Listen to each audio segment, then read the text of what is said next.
trapalho dignifica, é assim que nos explica o rifão que nunca falha. É ou não é que diz toda a verdade. Bienvenidos a bordo a un recuerdo del peronismo, que no es la participación de Perón en este aniversario del golpe contra Uriburu, sino a un hábito, a esa característica movimentista que hablaba el general, que decía que como era un movimiento tenía que tener izquierda y derecha, de pronto decir que doblaba para la derecha y en realidad doblaba para la izquierda, o viceversa. Sobre ese punto, ¿para dónde va a doblar o está doblando esta noche Alberto Fernández? Les tengo algún tipo de novedad si la información verdaderamente es buena. Antes, sin embargo, voy a detenerme en el regreso en un tema universal para la política argentina, que es el verticalismo. Y en ese caso volvió Mauricio Macri. Y volvió, y a pesar de que estuvo en conexión con su gente, que discutió con su gente, volvió, digamos, recargado. Y entró en conflicto con varios y dio órdenes. ¿A quién vamos a tener esta noche acá? Vamos a tener al otro Macri, con quien también, me parece, tuvo un problema. Lo vamos a dilucidar con él en el programa.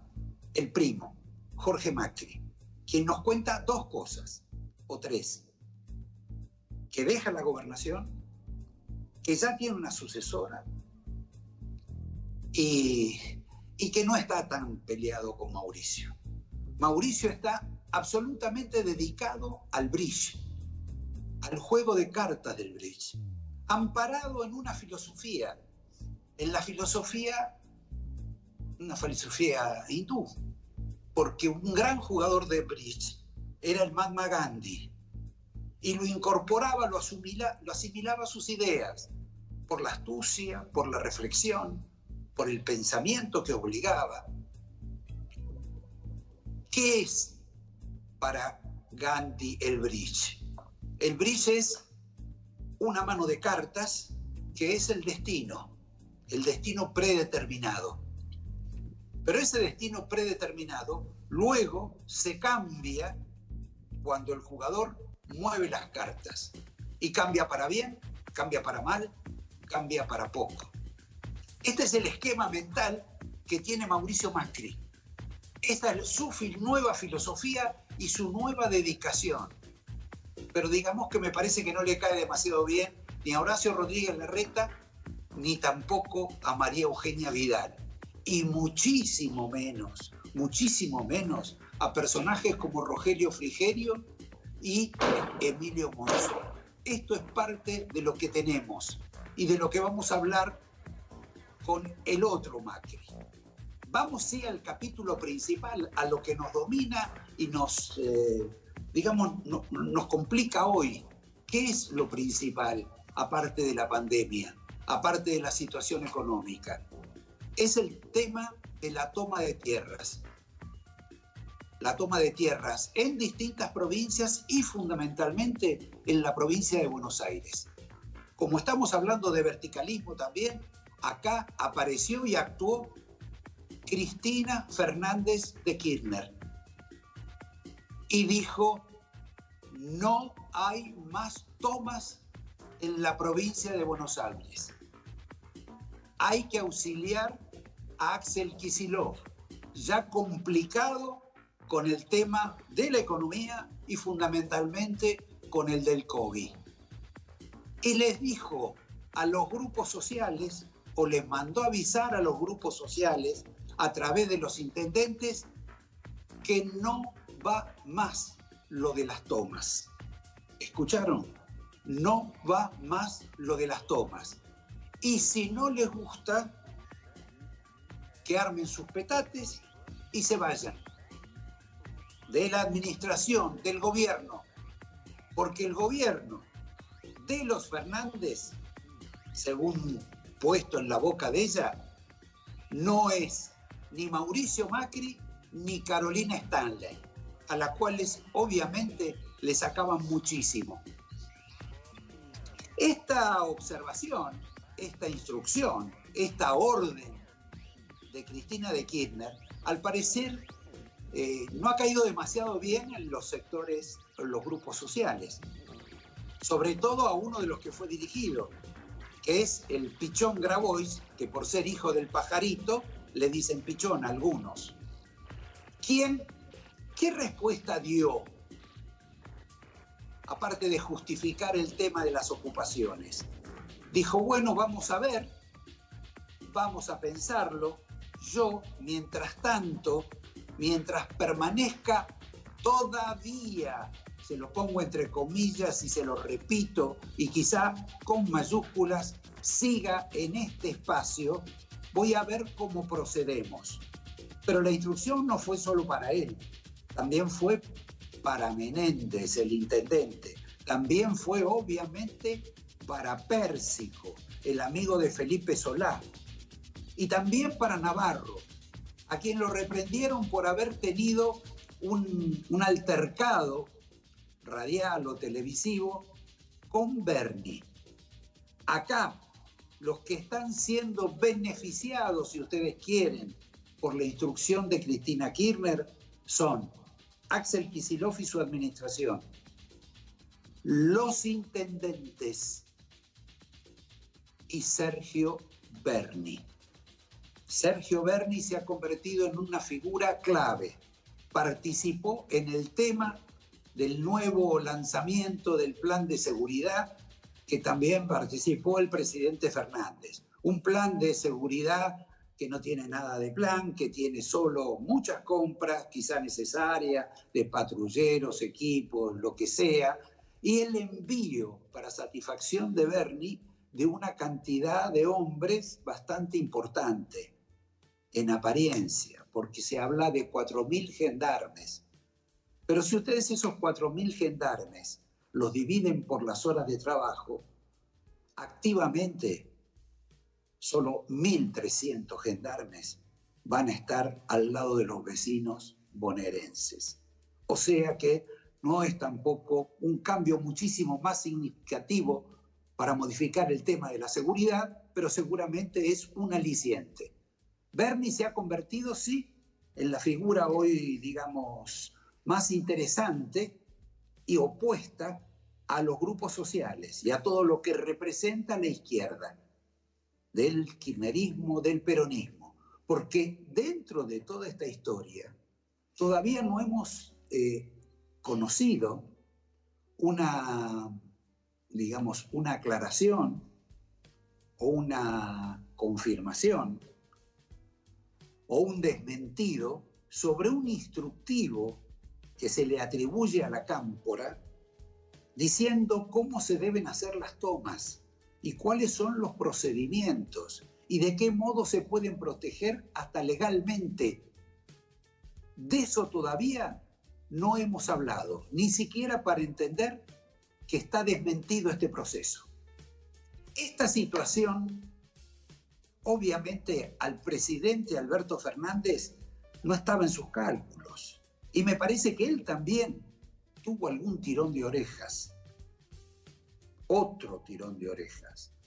Porque Fernández, en alguna medida, también entró con esas discusiones semánticas sobre que ocupar no es usurpar y viceversa. Pero a Fernández también se le ha advertido es que hay algunas personas en su gabinete que se han quedado sin rollo o nunca lo tuvieron, porque la situación de la señora Frederick verdaderamente es insostenible. Ha tenido que decir, desdecir varias veces. La última es esta, en conflicto total con Berni. Tampoco les cae ya demasiado bien el tema del jefe de gabinete Cafiero, que parece no tener un peso específico para competir en algunas categorías del boxeo. En consecuencia, muchos hablan de que una forma de mover el esqueleto del gobierno de Fernández sería el ascenso del ministro del Interior, Guado de Pedro. Otros, más atrevidos, dicen que que quizás Fernández, para tener algún tipo de colaboración, para ser asistido, ayudado, debido a que, bueno, comete infinidad de situaciones complicadas, se tiene que corregir, decir lo contrario de lo que había dicho, inclusive hacer lo contrario de lo que había dicho. Este Fernández entonces tiene un tema, alguien que lo asista más directamente. Y algunos han dicho o pensado que podría ser un jefe de gabinete que además manejara el área de seguridad, el área de justicia y el área de interior. ¿Quién podría ser ese hombre? Sergio Massa. Pero a Sergio Massa me parece que no lo convencen con esa proposición, por más que se convierta en un superministro.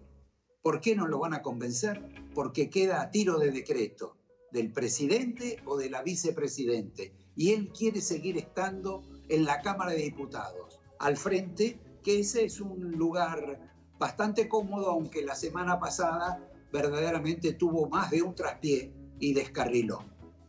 Me detengo acá por esta cuestión porque ya hemos hablado muchísimo de política y creo que es hora de empezar a hablar de lo que va a haber en este programa de economía, de alguien que nos cuente y nos explique qué es lo que está pasando y qué es lo que está pasando con este gobierno, en el cual él al principio estaba, no digo que identificado, pero que lo veía con algún tipo de promesa, con algún tipo de expectativa. Me refiero a alguien que es absolutamente controversial y es un invitado bastante habitual de este programa. Me refiero a Javier Milei, a quien le vamos a pasar ya un video de Alberto Fernández, empezando por esta especie de complicación intelectual que tiene Alberto Fernández sobre el capitalismo, porque habla de que Henry Ford era un gran capitalista, pero dice que el capitalismo es otro. Es verdaderamente rarísimo lo de Alberto Fernández, pero mejor véanlo ustedes y luego veamos la entrevista con Javier Milei. Pero creo que la pandemia nos ha enseñado muchas cosas. Y una de las cosas que nos ha enseñado es que el capitalismo ya no debe volver a ser lo que fue. Porque, como le suelo copiar a Axel, ese capitalismo que se creía tan fuerte no fue capaz de enfrentar a un virus imperceptible a la mirada humana. Y ese capitalismo se destruyó a una velocidad que asombra. No es necesario tener un auto, pero un día Ford se preguntó por qué ese auto no lo podían tener los que trabajaban en Ford. Y así empezó a producir en serie. Y así se preocupó de que ese auto llegue a todos. Ese es el mejor capitalismo. Y ese es el capitalismo al que debemos apostar. Es el capitalismo donde hay alguien que arriesga, invirtiendo, hay gente que trabaja y hay gente que consume, que compra esos autos y los disfruta. Javier, ¿viste este video? Nunca imaginé a Fernández hablando bien de Henry Ford y tampoco entendí demasiado bien esta interpretación que él tiene sobre el capitalismo. Bueno, la verdad que cada vez que Alberto Fernández habla del capitalismo, lo que deja bien en claro es que no entiende sobre el capitalismo. Esta no es la primera vez que tiene una opinión desacertada y poco sólida sobre el sistema. Ya, digamos, hace un tiempo él hizo un call hablando sobre el capitalismo, una charla de 17 minutos, donde por lo menos comete 12 errores groseros y pareciera tener la... Perdón, el juego es de los 7 errores, no de 12. No bueno, me digas que inflacionó también el juego de los 7 errores. Inflacionó el juego de los 7 errores porque tuvo 12 errores groseros y parece que hubiera sido hecho por un adolescente las críticas que hace. Y esto no solo es grave por su falta de entendimiento y de comprensión cómo funciona el sistema capitalista, sino que hay que encuadrarlo en algo todavía mucho más grave. Si vos recordás, Roberto, en algún momento él tuvo un conference call con Lula, y en ese momento él empezó a decir a quiénes extrañaba, ¿no? Entonces él dijo que extrañaba a Chávez, que lo extrañaba al propio Lula, que la extrañaba a Dilma, que extrañaba a Bachelet, que extrañaba a Ricardo Lagos, que extrañaba al Pepe Mujica, a Tabaré, a Lugo, a Evo Morales, a Correa, y eso todavía es muchísimo más grave, porque en realidad cuando él hace todo ese listado, todos esos presidentes que él menciona han sido parte del Foro de San Pablo. Y la idea original que tenía el Foro de San Pablo cuando arrancó en 1990 era establecer la Unión Soviética Latinoamericana. Por lo tanto, no solo es grave las cosas que dice Alberto Fernández mostrando un olímpico desconocimiento del capitalismo y con apreciaciones propias de un adolescente tardío, sino que además tenemos el problema que adhiere a un modelo de empobrecimiento, donde el mejor ejemplo de la aplicación de las recetas del Foro de San Pablo es Venezuela, que en los últimos 6 años cayó 70% del PBI, el ingreso promedio de los venezolanos es de 72 centavos de dólar por día, tienen 96% de pobres y 80% de indigentes. Eso sí, son todos iguales, igualmente pobres. No, todos no.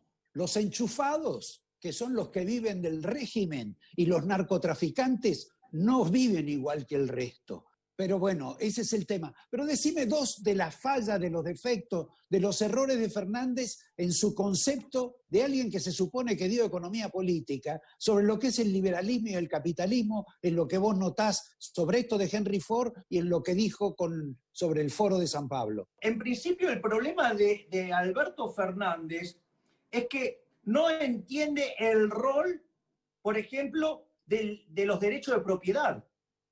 Es decir, alguien que, por ejemplo, trata de intervenir las comunicaciones, digamos, por un decreto, o trata de hacerlo de Vicentín, o cuando él, por ejemplo, habla de, bueno, ahora no es que van a ganar, no van a ganar, van a ganar menos. No entiende el concepto de ganancia. ¿Por qué esto es muy importante? Porque el derecho de propiedad es esencial para el funcionamiento del sistema de precios. Cuando yo hago una transacción con vos y te entrego un bien a cambio de dinero, eso, digamos, lo que genera es un registro histórico que llamamos precio. Ese precio se constituye en una señal que viaja al sistema, donde los agentes se coordinan, algunos como compradores y otros como vendedores. Y si hay desajustes entre oferta y demanda, se produce una modificación del precio. Ahora, todo ese proceso es disparado a partir del respeto sobre la propiedad privada. Entonces, cuando el Estado se mete, digamos, e interviene y contamina la propiedad privada, en el fondo lo que está haciendo es contaminar el funcionamiento del sistema de precios y la economía funciona mucho peor. Ese es el primer punto. El otro punto que yo te diría que también es grosero, ¿sí? Esta idea de la solidaridad, esta idea de la justicia social. A ver, el mejor ejemplo ahora lo tenemos con esto del impuesto patria, ¿sí? Digamos que en el fondo es un canto a la envidia, al odio, al resentimiento, además que es inconstitucional, además que es grabar sobre algo que ya se graba, que tiene que ver con bienes personales, es decir, que además la carga en el límite puede llegar a ser de 7,5%, un verdadero disparate. Lo que quiero preguntarte es, porque hay algo absolutamente básico o elemental, suponiendo que vos no seas un profesor de microeconomía, que no te especializás en cuestiones de crecimiento, que no conocés de economía, y yo te intento convencer para que inviertas en la Argentina, para que destines tus ahorros que ganás en la Argentina acá, en lugar de enviarlos afuera. ¿Cómo es posible que en un periodo de 6 meses vos pongas una ley de alquileres que realmente no te da ganas de construir nada? Aumentás casi irresponsablemente el tema de los impuestos. Son todas medidas de restricción, de control y de confiscación. Nadie va a estar viniendo a traer plata desde afuera con controles de capitales y con una brecha que hay tan grosera. El problema es que cuando vos llegás para querer invertir en Argentina, te encontrás con una maraña de impuestos enormes, Es más, ahora intentan subir todavía más los impuestos. Entonces te encontrás con una maraña de casi 170 impuestos, 69.000 regulaciones que hacen prácticamente imposible ganar dinero. Por lo tanto, digo, nadie va a querer invertir. Pero si aún por un milagro de la naturaleza alguien logra ganar plata, con la idea nefasta de la justicia social, van a venir y te van a robar tu dinero. Y hay que tener bien claro que la justicia social es un acto de profunda injusticia, porque implica tratar desigualmente frente a la ley a las personas, porque es un acto violento, porque es un robo. Entonces, digamos, hay un problema de índole moral. Entonces, como vos decís, a ver, aquellos que hemos conocido a Alberto Fernández antes de llegar al poder, no es este Alberto Fernández. Es decir, parece que hubiera recibido un golpe en la cabeza y se hubiera convertido en una persona diezmada fuertemente en el plano intelectual. Ya que estamos en este tema de diezmarse intelectualmente, a mí no me da la cabeza tampoco entender, y ya voy a uno de los capítulos que más te gustan a vos, es entender a la señora Cecilia Todesca, que piensa igual que vos.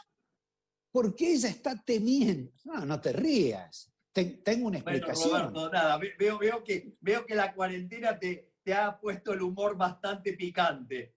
Bueno, no, pero ella ha dicho el otro día que, bueno, que la inflación no es producto de la emisión, sino que es producto del tema cambiario, con lo cual, si el dólar se dispara, vas a tener una hiper.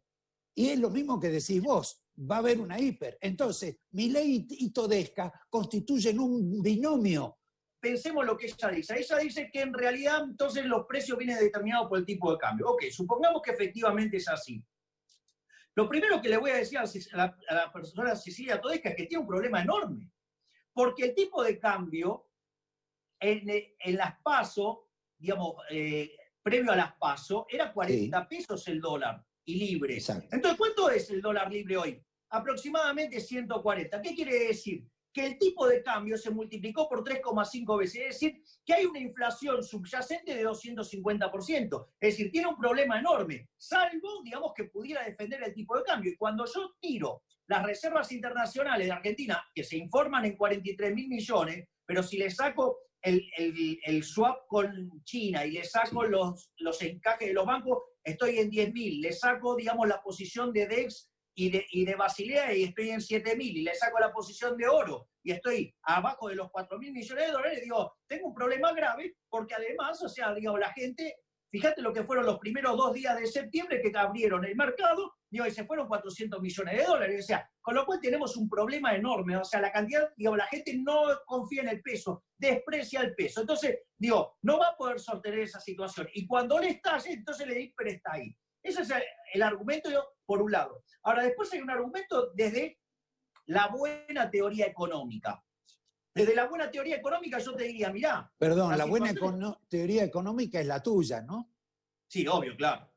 Está bien. No, digo porque uno se mira en el espejo y se ve lindo y siempre ve feos a los otros. Bueno, está bien. Lo que pasa es que la que yo sostengo tiene más de 4.000 años de evidencia empírica a favor. Y es la que ganó los debates en todas partes del mundo, donde el único lugar donde no se reconoce la naturaleza monetaria y la inflación es en Argentina y en Venezuela. Listo. Digo, con eso creo que alcanza y sobra. Ahora, pero al margen de esta situación, vos fíjate esto, Roberto, en el primer semestre del año, Argentina acumuló una inflación del 14%. Motivo por el cual la señora Cecilia Todesca, el señor Pulfas están felices porque dicen, emitimos a lo loco y no hay inflación. Mira qué interesante, porque en realidad, cuando vos tomás ese 14% de inflación, tenés que tener en cuenta que hay un 40% del índice, ¿sí?, en el primer semestre, que es de todos precios de sectores en cuarentenados. Por lo tanto, esos precios no se movieron, son los precios de hace 6 meses. Por otra parte, cuando vos tomás el 60% restante, hay 30 puntos del índice que tiene que ver con tarifas controladas y con precios controlados, que tiene que ver, por ejemplo, con los bienes de primera necesidad en términos de aseo, digamos, sí, limpieza del hogar y todas esas cosas. Entonces te queda 30%. El 30% que te queda remanente tiene que ver con alimentos y bebidas, que está profundamente relacionado con el tipo de cambio. Ahora, ¿qué es lo que pasa? Si yo tengo una brecha de 90%, quiere decir que ese índice de 14% de inflación acumulada en el primer semestre tiene una inflación escondida de 30 puntos porcentuales. Es decir, que la verdadera inflación que hubo en el primer semestre está en el torno al 46%, aun cuando yo no toque el resto del 70% del índice de precios. Si eso yo lo analizo, la inflación hoy en Argentina viene viajando arriba del 120%.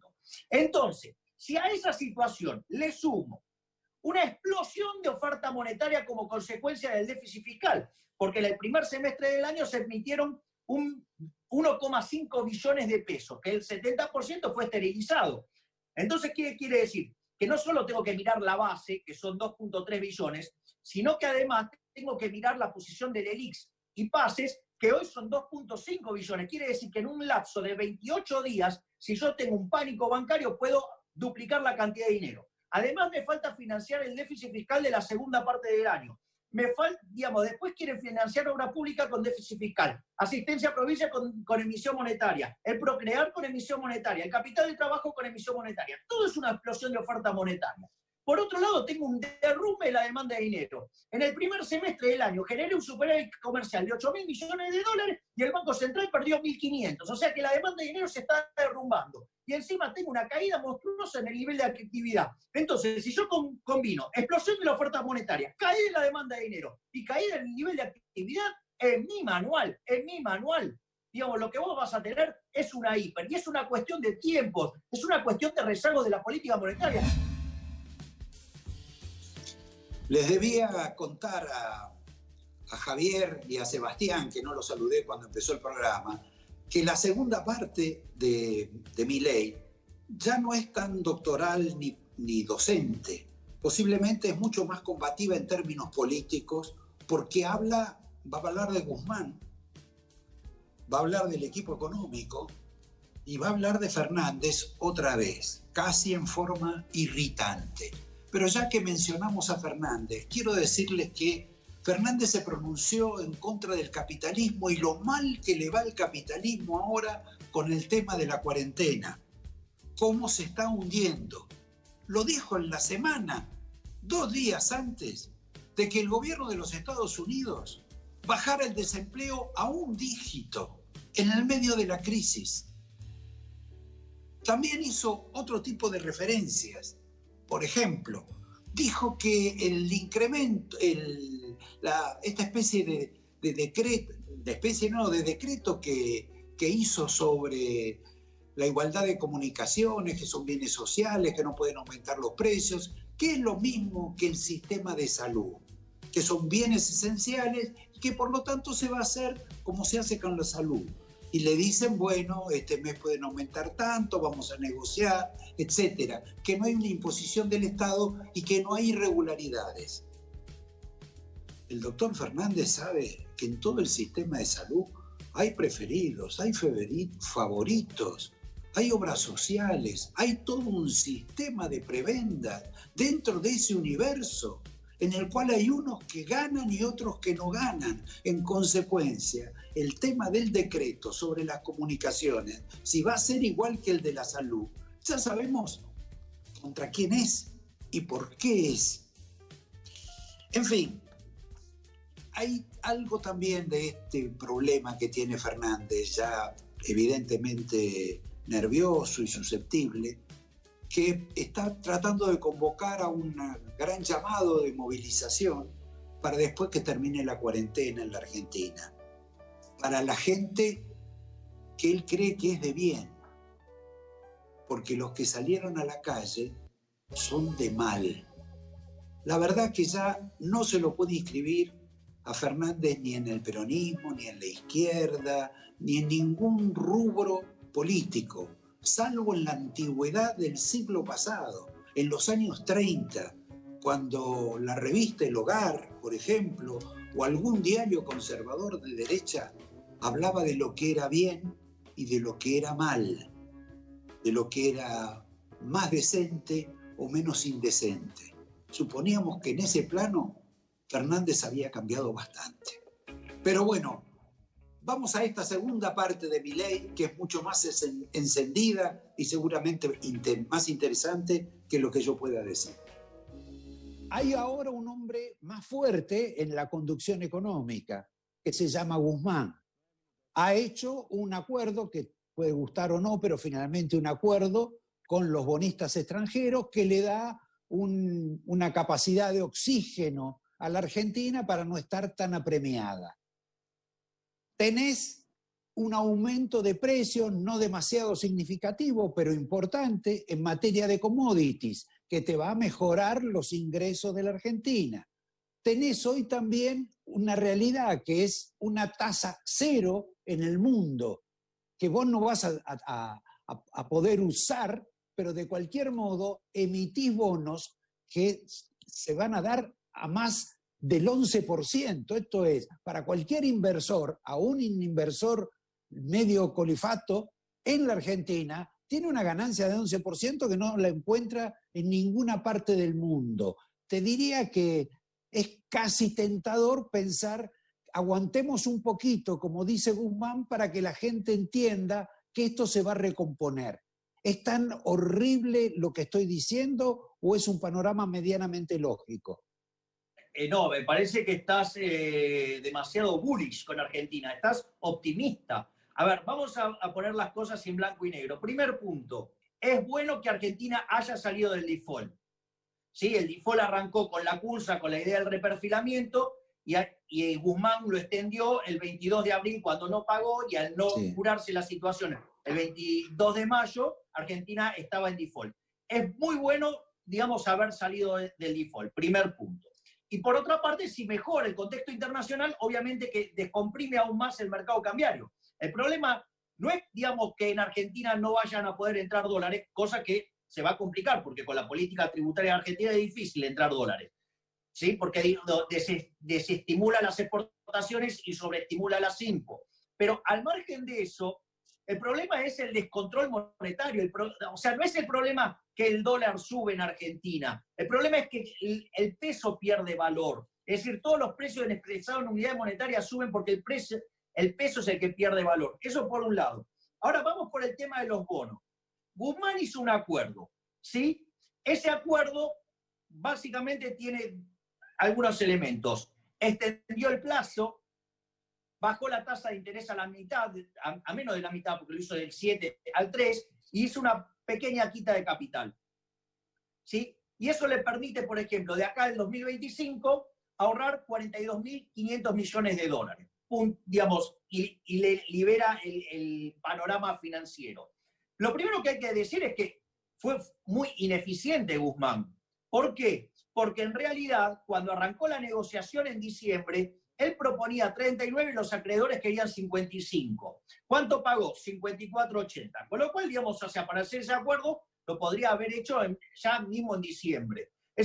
Y además lo podría haber hecho mejor, como dice Prat Guy, porque en ese momento el riesgo país estaba en torno a 4.000 y no en torno a 2.000 y pico. Por lo tanto, digamos, podría haber negociado muchísimo mejor. Ok, si yo me voy a comprar un bono argentino, primero que tengan un retorno en torno al 11-12%, significa que tenemos un riesgo país enorme. Entonces quiere decir que tampoco somos creíbles. Es decir, eso es muy importante. ¿Por qué? Porque si Argentina tuviera, ¿sí?, un plan, un programa sustentable y sostenible, el riesgo país es 0, no es 1.000. ¿Me comprendés? Entonces, ¿qué es lo que pasa? El punto es, Argentina, digo, este año va a terminar con un déficit primario en torno a 8 puntos del PBI. Ponele, digamos, que si la actividad empeora más, 10. Bueno, ok. Digamos, ¿cómo va a ser el ajuste? Es decir, vos para poder repagar la deuda necesitas tener un superávit primario de 2 puntos del PBI. ¿Me querés decir dónde está la idea y las ganas de este gobierno a hacer ajustes? ¿Y qué? ¿Los ajustes son todos subiendo impuestos? Bueno, si son subiendo impuestos, lo que va a pasar es que la actividad económica aún se va a arruinar muchísimo más. Es decir, esta economía no sale más. Recordemos que Argentina no crece desde el año 2011. Es decir, Argentina desde el año 2011 quedó oscilando en torno a un mismo nivel, pero quiere decir que con el crecimiento de la población, ya solo con eso, perdimos un montón de PBI. Por lo tanto, esta idea de sumar más impuestos, o sea, de castigar a las empresas, de castigar la inversión con el verso de la justicia social, bueno, lo único que va a hacer es que acá no invierta nadie y, digamos, y cada vez estemos peor. Ahora, si vos dijiste, y con esto estamos cerrando, que a Fernández se le cambió la cabeza.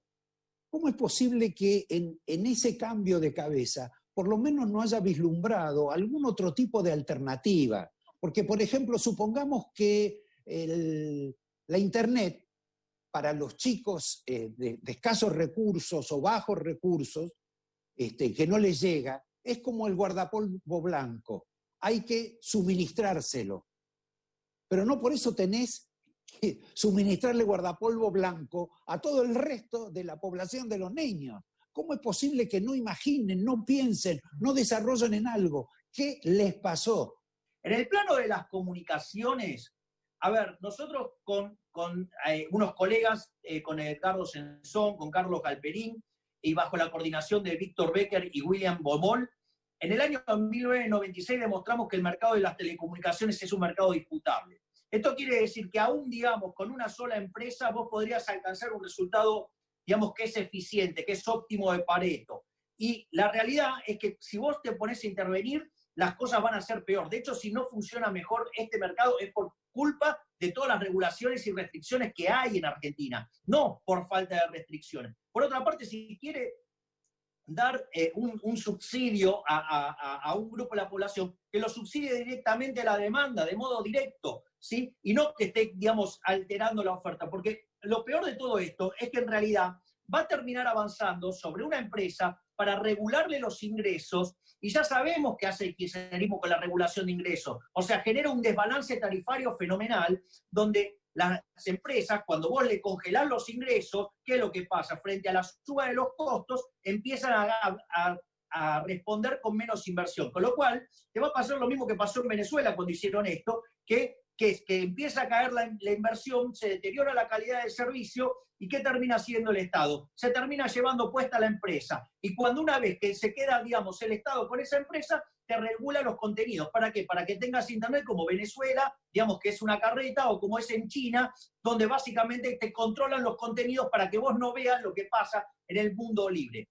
Ahora después está el plano político y nos lleva de vuelta a nuestra primera pregunta. Digo, ¿qué pasó en la cabeza de Alberto Fernández? Era cantado, y eso lo tenemos documentado, que Argentina, digamos, con Alberto Fernández iba a tener una primera experiencia inicial de populismo, y eso, digamos, solamente se iba a poder resolver cuando estallara la crisis y a ver, digamos, cómo se resuelve la interna dentro del peronismo. Eso por un lado. Ahora, ¿qué es lo que pasa? En ese contexto apareció el problema del coronavirus. Y la forma en la cual Argentina abordó el problema del coronavirus con una cuarentena cavernícola, digo que ahora es motivo de mofa internacional, porque tenemos la cuarentena más larga y profunda del mundo, con resultados que nos tiene entre el lote de del 15% peor de los países en términos de muertos. Entonces, frente a esa situación, lo que hubo es una radicalización hacia la izquierda, una radicalización hacia el grupo duro del kirchnerismo, y que el presidente se ha convertido en un verdadero fantoche. Sí, digamos, parece el títere de Cristina, donde básicamente vive en eterna contradicción con las cosas que decía antes de estar en el poder, y donde era no solo un analista político interesantísimo, sino que además era sólido. Y ahora, digamos, no sé, creo que si lo tuviera que poner de arquero, porque me enteré que juega de arquero, ¿sí? Igual que vos. Me parece que prefiero ponerlo a Clemente antes que él, que es menos malo, es un colador. No quiero escuchar más, te agradezco, te doy las buenas noches y vamos a hablar de algún libro otro día. Dale, gracias, y la próxima te llevo de regalo mi nuevo libro, que es Pandenomics. Ahí está, gracias. Gracias a vos, Roberto. Cambiamos radicalmente de tema. Vamos a hablar de dos jueces que son impugnados por el gobierno, quieren ser devueltos a sus tribunales de origen, con el riesgo de que alguno de esos tribunales orales de pronto en algún día caiga una causa de Cristina, pero eso es otra cuestión. Son desalojados porque los puso Macri. Esa es la versión oficial y esa es la versión que se va a imponer. Más allá de que estamos tapados por los diarios, por la información, por juristas, del que le piden, le ruegan a la Corte Suprema que intervenga en el caso. Porque estos dos jueces, que son Bruglia y Bertuzzi, pidieron un per saltum. Esto es un hecho absolutamente extraordinario. En general casi nunca ocurrió. Y por lo tanto, difícilmente la Corte tome este caso, bajo la reflexión de uno de los ministros de la Corte, que dice: lo que hace la política lo tiene que resolver la política. Y esto es lo que hizo Macri, que lo resuelva Cristina, o viceversa. Pero no le traigan ese problema político a los jueces. En cuanto a lo que ocurrió con la reforma judicial, que eso que parece que es una reforma judicial, que fue un bochorno, la reunión de la semana pasada entre los que fueron y fueron declarados ausentes y eran presentes los que no estaban, esa ridiculez en la cual cayó todo el gobierno, en particular el gobierno y gran parte de la oposición. Quiero decirles algo: tienen muchos cargos a repartir, pero demasiados cargos. Hay juzgados en lugares insólitos que van a ser cubiertos. Por lo tanto, es bastante fácil para que el gobierno consiga adhesiones. Adviertan, por ejemplo, que la señora Margarita Stolbizer ya dijo que Roberto Labaña es la mayor decepción de su vida, porque legisladores de Roberto Labaña, van a votar a favor de la reforma judicial, a pesar de lo que habían dicho y de lo que él mismo había expresado. Pero les insisto, hay mucho para repartir y el pobre Labaña quizá no pueda manejar ni siquiera un triciclo. Quiero contar una anécdota, aunque esto se haga un poco largo. Hace muchos años, un hombre decente, que se llamó Deolindo Vittel, el que presidió junto con Corach, Unamuno y Herminio Iglesias la presentación ante la representación de los Estados Unidos por las violaciones de los derechos humanos en la Argentina, cuestión que no hacían otros que sí cobraron todo eso, pero esa es otra historia. Ese hombre que ni siquiera tenía un sobretodo y que hubo que comprarle un sobretodo para poder ir a la reunión con Patricia Deria y el que luego fue embajador Terence Todman. Ese señor contaba una anécdota de una persona que fue a verlo y le dijo: mire, doctor, quiero que me consiga poder ser secretario de Álvaro. Y entonces Vittel le dijo: pero, perdón, Álvaro me dijo que no quiere ser nada. No importa, doctor. Esto para entender el reparto de los cargos. Yo quiero ser secretario de nada. Me suspendo acá y le pregunto al compañero amigo de este programa, Sebastián Dumont, ¿qué es lo que está pasando con los grupos sociales? ¿Cuánto plata le están dando? Esto que ahora Cristina, en alguna manera, les mandó a decir: miren que si siguen con las tomas, se corta todo. Es así, Roberto, porque en realidad lo que dijo Cristina es tan cierto que el crecimiento de estos grupos sociales que hoy integran el oficialismo, e incluso muchos de sus referentes son funcionarios del Ministerio de Desarrollo Social, han tenido un crecimiento en el manejo de los planes muy notorio, sobre todo en los tiempos del gobierno de Mauricio Macri con la ministra Carolina Stanley, y que hoy siguen controlando. Allí vemos un panorama de quiénes son cada uno de ellos, pero sobre todo vamos a centrarnos en los que vos mencionaste en el comienzo del programa, Roberto, a los cuales se habría dirigido justamente la vicepresidenta de la República. El caso del movimiento Evita, que hoy tiene bajo su órbita 430.000 planes. 430.000 planes bajo su órbita. Otro de los movimientos que integra Daniel Menéndez, que también es funcionario del gobierno y es una de las ramas de Barrios de Pie que integra la CETEP, en la cual también está Juan Grabois, tienen un manejo cercano a los 250.000 planes. Todo eso conseguido a partir del gobierno de Macri y continuado en la actual administración, por lo cual obviamente también hay una puja muy fuerte, porque hay que recordar, Roberto, que el movimiento Evita, tanto Pérsico como el Chino Navarro, hoy funcionario del Gobierno 1 y también del Ministerio de Desarrollo Social, en el caso de Pérsico, en el 2017 políticamente la enfrentaron a Cristina Kirchner cuando apoyaron la candidatura de Florencio Randazzo. Y después está la corriente clasista y combativa, que no tiene cargos en el gobierno, referenciada en Juan Carlos Alderete, un hombre que proviene del Partido Comunista Revolucionario, cuyo líder ha sido Otto Vargas, que también tienen un manejo importante de cerca de 180.000 planes.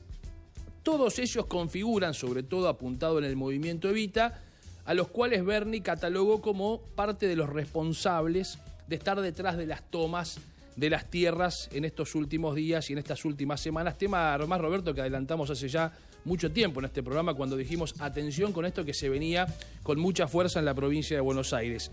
Y un último detalle. Perdón, y del negocio de las tomas. Y del negocio de las tomas, de quienes están atrás y justamente lo que generan. Pero hay un detalle que me parece interesantísimo y que abona aún más esto que recién vos contabas en el comienzo del programa sobre Cristina Kirchner y aquello que les dijo, miren que conmigo o con nosotros no van a poder tener lo que les dio Stanley y Macri, porque en el 2018, en octubre del 2018, en el Congreso se votó una ley que creó un registro justamente de los barrios populares, y que en ese entonces, cuando se votó, se prohibió por 4 años los desalojos de quienes tenían esas tierras ya tomadas. Por eso hoy muchas de ellas no pueden ser desalojadas por una ley que viene de la época del gobierno de Macri, consensuada con los movimientos sociales que hoy estamos haciendo referencia. A propósito de Macri, te propongo que veamos este reportaje que le hicimos a Jorge Macri, donde no tuvimos que preguntarle, pero sí sabemos quién va a ser su sucesora, mejor dicho, en Vicente López, que es la señora Soledad Martínez, aún cuando faltan 3 años, porque él quiere ser lo que nos va a contar en este reportaje bastante interesante con relación a su primo Mauricio. Volvió Macri y está en el programa. Ah, no, pero acá estoy viendo a otro Macri. Este es el otro Macri. Este es el Macri que está en ascenso. El otro no tanto. ¿Te llamó ya tu primo cuando llegó? No, todavía no hablé desde que volvió. Estuve chateando antes de que volviera, pero no hablé desde que volvió, no. Vos sabés que me dijeron, un pajarito, ¿no?, que él se puso un poco molesto, algo enojado por algunas declaraciones tuyas. Puede ser. No que me lo haya dicho a mí, pero puede ser, quizá. Tampoco todos pensamos igual del momento ni de cómo encarar las situaciones, y eso también está bueno, es parte de las características de nuestro espacio político. Yo no sé si a vos te pasa lo mismo que a Alberto Fernández, porque vos estás en una ciudad que es Vicente López, con un sector social bastante importante en materia de recursos, con algunos otros que no tanto, pero ¿vos sentís vergüenza, te avergonzás mucho de la opulencia de Vicente López, igual que Alberto Fernández de la capital federal?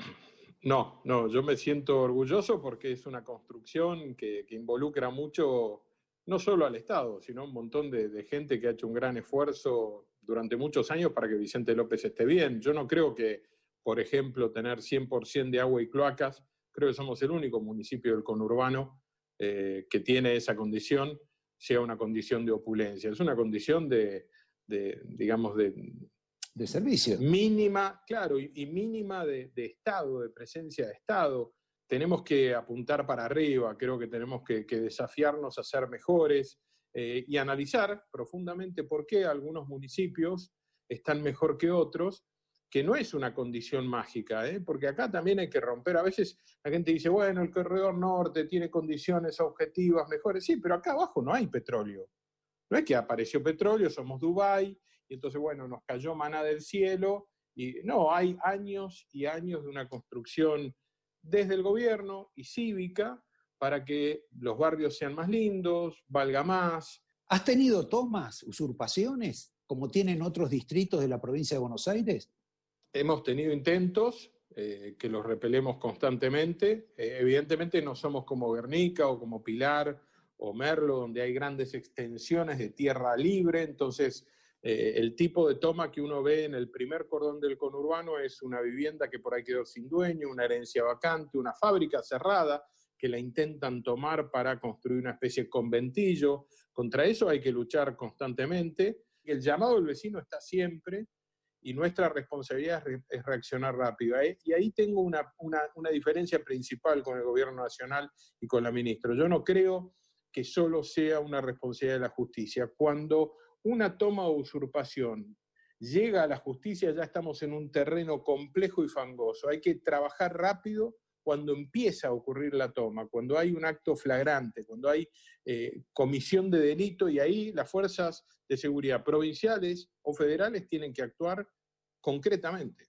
Esto implica que vos estás objetando o cuestionando no solo al gobierno nacional y al gobierno provincial, sino también a algunos de tus colegas vecinos, porque evidentemente hay una inacción por parte de los intendentes que ha permitido o permite o habilita esto. Es una discusión interesante en la política, ¿no? ¿Qué costos estamos dispuestos a asumir para gobernar? Gobernar no es quedar bien con todos, gobernar no es permitir que todo ocurra. Gobernar es tomar decisiones difíciles, es explicarle a alguien por ahí que le falta algo que el Estado le debería dar, porque sin duda el derecho a la vivienda es un derecho que también está consagrado en la Constitución, pero explicarle que no es de esta manera, que no es así. Debe haber algunos intendentes que no han tenido a veces la fortaleza de asumir el costo de decir esto no. Vamos al tema del doble mandato. Vos terminás tu segundo mandato presuntamente en el 2023. Y esto ocurre con todo el resto de los intendentes. Algunos intendentes del justicialismo dicen que Kicillof les dijo que no se preocupen, que van a poder acceder a un mandato más. Y el hijo de Cristina, Máximo, ha dicho que la ley se va a cumplir. Ahora, cumplir la ley es lo mismo que lo que dice Kicillof, porque van a ser como que la ley se aplica a partir de cumplido el primer mandato. ¿Vos estás en esa misma condición? Esta ley que limita la reelección indefinida de los intendentes es muy importante y hay que defenderla. Yo además creo que ya esta vez es suficiente y es tiempo de que pase alguien que tome la posta por mí en Vicente López, así que aunque hubiera una interpretación de la ley que permita un nuevo mandato, yo no me presentaría, porque me parece que es hora de renovar, de que alguien del equipo continúe, siga. Tal vez uno podría opinar si para los pequeños pueblos donde realmente no hay concentración de poder y es tan difícil encontrar un buen intendente, debería aplicarse la misma ley. Creo que la ley es buena y yo no pienso ir por un mandato más, quiero respetarla como fue planteada en el espíritu de la ley. Y en tu caso, cuando te vayas en el 2023, y seguramente mucho tiempo antes, ¿es que te vas a ir a tu casa a comer fideos? No voy a seguir cocinando fideos porque me encanta y lo disfruto mucho. Lo estoy haciendo además en vivo con Belén, con María Belén Ludeña, que es mi pareja, mi compañera desde hace un par de años, y la verdad que lo disfruto mucho. Pero no, me apasiona lo que hago, espero poder ser parte de un proyecto superador, un proyecto que vuelva a gobernar en el 23. Si Dios quiere, si puedo, si se da. Como gobernador, yo tengo como una pasión especial por esta provincia de Buenos Aires y creo que la provincia necesita alguien que la gobierne, que haya pasado por las inferiores de las gestiones provinciales, que para mí son las intendencias. Bueno, eso equivale a decir que no imaginás a María Eugenia Vidal presentándose otra vez como gobernadora. Yo hablo de por qué me gustaría ser a mí, por qué creo que lo podría hacer bien yo, pero Mario ha dicho más de una vez que ella siente que le ha dado mucho a esta provincia y que ha hecho su aporte. No sé si está con ganas, de cualquier manera, si tuviera ganas de volver, también tiene todo el derecho a querer hacerlo. Hoy las encuestas revelan que en alguna medida el gobierno actual está peor que el gobierno de Mauricio Macri, y es como una tendencia general en la Argentina a que cada gobierno que sigue es peor que el otro. ¿Cuál es el fenómeno por el cual se produce este descenso o es una cuestión absolutamente pasajera? Yo creo que la democracia tiene una asignatura pendiente con la Argentina desde el punto de vista de lo económico y social. La administración de la pandemia ha tenido un impacto en sectores productivos pequeños, en el tejido económico-social del pequeño comerciante muy fuerte. Y eso, lo económico, golpea y golpea fuerte, sobre todo no cuando te saca bienestar, sino cuando ya te pone en riesgo de subsistencia. Nosotros en Vicente López, déjame que comparta esto con vos, hemos tenido que cuadruplicar la entrega de alimentos. Y además esta percepción de no tener muy en claro cuál es el horizonte de salida. Bueno, finalmente, ¿te hiciste la carta astral? No me hago carta astral. Me hizo mi mamá una vez hace mucho tiempo. Ah, está bien. Pero vos te desviaste de Alberto Fernández. Sí, en eso no. Yo tengo una sensación que es que no me sirven de mucho y si fueran ciertas prefiero no saberlo. Hay algo que me gusta, que es ir descubriendo el día a día que me depara, o por lo menos sentir que uno puede alterar en algo el destino en función de su propio designio y esfuerzo. Bueno, muchísimas gracias, Jorge, y nos vemos en otro momento. Gracias, un abrazo grande. Hasta luego. Tengo 2 o 3 novedades para contarles, económicas, políticas y policiales. Pero antes vamos a hablar con el doctor Walla sobre un tema particular. ¿Qué va a pasar con la vacuna?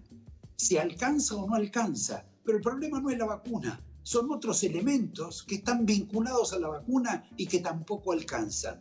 Y él nos va a decir, además, recomendaciones que no tomamos en cuenta en este momento cuando el epicentro del virus se está haciendo cada vez más fuerte. Vale la pena, por lo menos como servicio, tomarlo en cuenta. Por favor, director. Parece que estamos otra vez en el infierno del virus, cuando parecía que iba a achatarse, iba a haber menos casos, iba a haber menos muertes. De repente tenemos récords históricos impensados. ¿Qué es lo que pasa?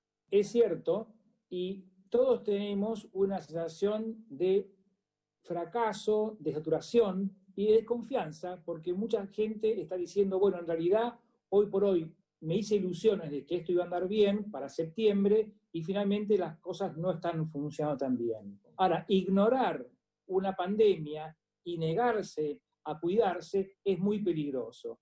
Y hay que darle esperanzas a las personas. Una esperanza que hoy ya no es ciencia ficción, es que la vacuna de Oxford es una realidad. Y las otras vacunas también se van a ir confirmando. Pero hablemos de la de Oxford. La de Oxford es una realidad.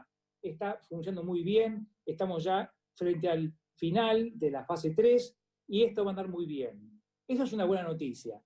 Lo que pasa es que hay un desafío porque la vacuna de Oxford hacen falta, o para todas las vacunas, hacen falta 15.000 millones de dosis. Y no es fácil.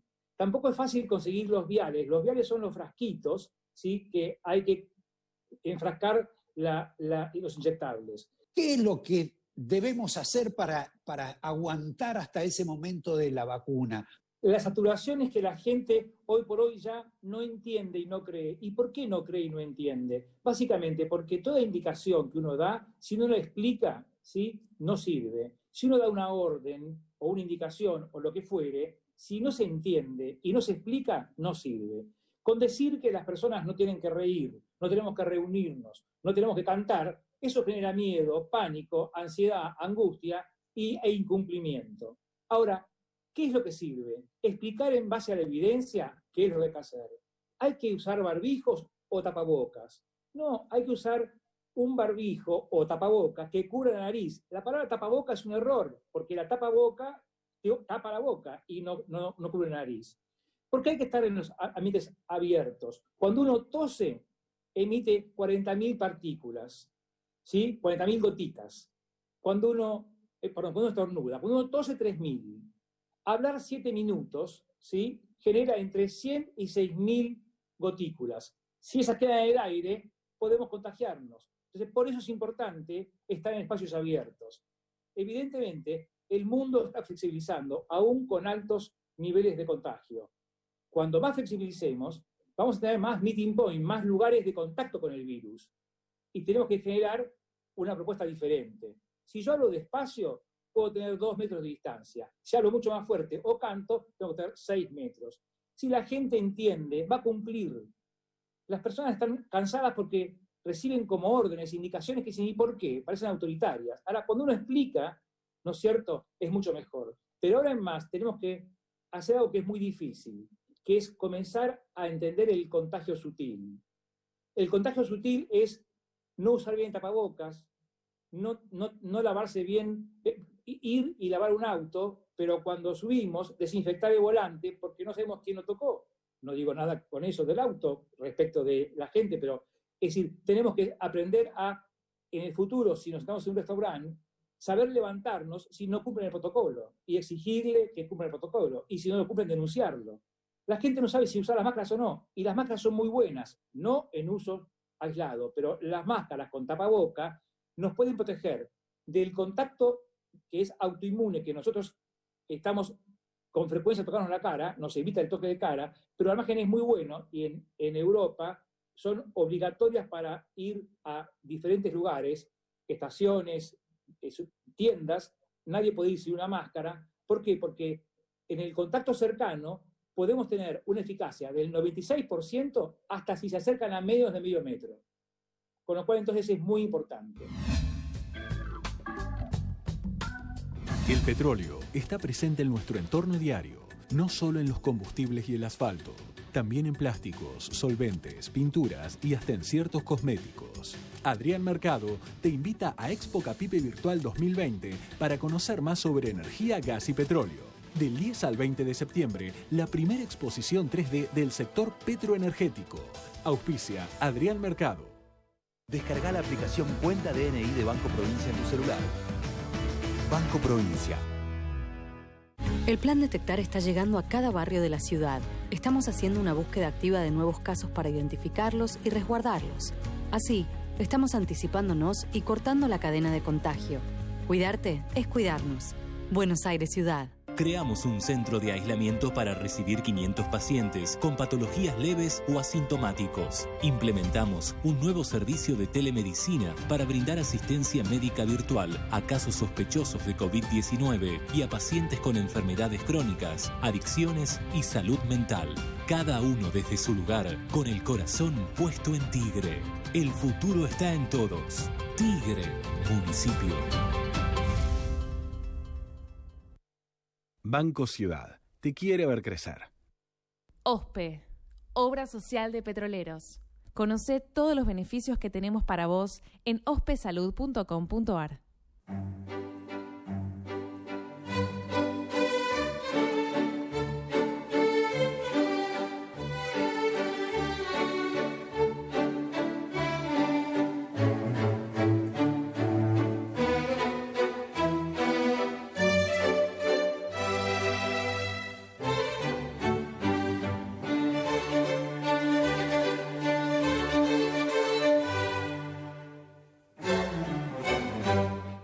Grupo Petersen, desde 1920, construyendo el país. Quiero decirles que esta semana quizá empiece un quite de colaboración por parte de la policía bonaerense. Quieren un incremento salarial importante. Sobre una base de 35.000, quieren 60.000. Segundo punto. Sacó un comunicado la EA, quizá el grupo de empresas más importante de la Argentina, muy crítico contra el gobierno. El ministro Guzmán había dicho que iba a hacer un Zoom, un encuentro con los principales empresarios de la Argentina. Después de ese documento, ¿se hará el encuentro? Y hablando de encuentros, mañana se tenían que ver en Concordia el presidente del Uruguay con el presidente argentino. Fernández no va a ir. Es para la inauguración de un laboratorio sofisticado de Salto Grande. Fernández no va. Manda a su ex socio en el estudio jurídico y actual embajador en Uruguay.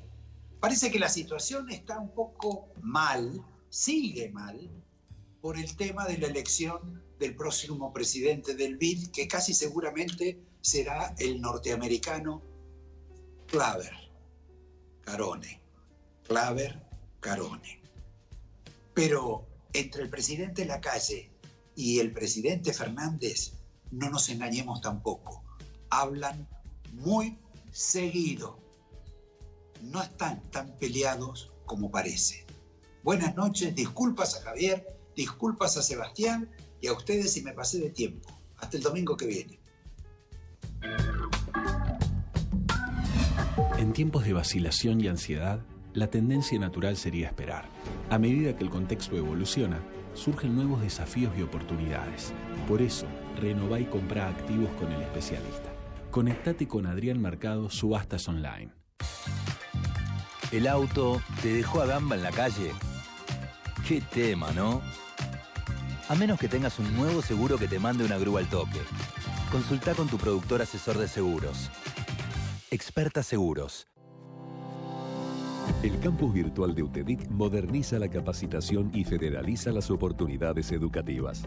Esta plataforma virtual dedicada a la formación solo requiere que el o la afiliada cuenten con un dispositivo con internet y ganas de adquirir nuevas herramientas para enfrentar un mercado laboral cada día más exigente. No importa dónde te encuentres, importa a dónde querés llegar. UTEDIC, compromiso con los trabajadores. En Banco Macro te damos más opciones. Si necesitas un préstamo o un adelanto de sueldo o haberes, pedilo desde la app Macro o Banca Internet. Conoce más en macro.com.ar/préstamos. Vos elegís, nosotros estamos cerca. Macro, cerca siempre. El campus, donde conectás lo académico con lo profesional, donde aprendés haciendo, donde creás tu red de contactos, donde lográs tus aspiraciones profesionales.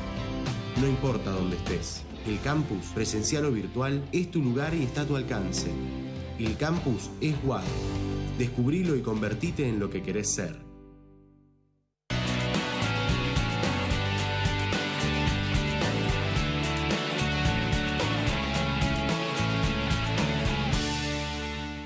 Biox, desinfectante eficaz para la prevención del coronavirus. Biogénesis Bagó. Nacimos en Argentina, crecimos en Latinoamérica y nuestro mercado es el mundo. Arcor, alimentando momentos mágicos. Si querés el mejor banco para cobrar tu sueldo, no sos un robot. Cada persona puede elegir dónde cobrarlo. En Galicia te esperamos con hasta 10.000 pesos de bienvenida. O 12.000 puntos quiero. Para canjear por lo que quieras. Como pasajes para viajar. Cuando se pueda. Galicia. Nosotros.